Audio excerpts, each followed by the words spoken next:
Hey there, I wanted to tell you about these great stools from NUMANU. Thank you so much to NUMANU for sending them to me.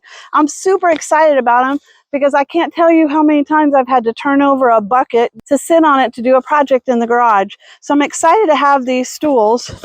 Check this one out. It comes as its own case, has a pocket here on the outside. When you open it up, there's even a cup holder, and it goes over here on the Velcro. It's really cool.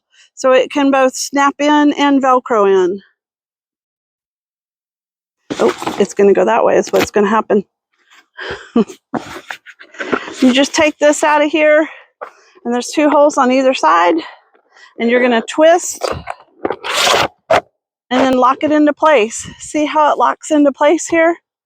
And what I like about it is I can adjust the height. So if I'm refinishing a piece of furniture or something that's smaller and I need a shorter stool, then I can have a shorter stool. If I need something taller, then I can make it taller. But I really like it, and it's super portable. It even has this cute little handle on it and a strap on this too, so if you're not using the case. But here's something else. Watch this. The case is actually padded, so now you have a padded seat. I just love this thing. I really thank NUMANU for sending it to me. Thanks for watching.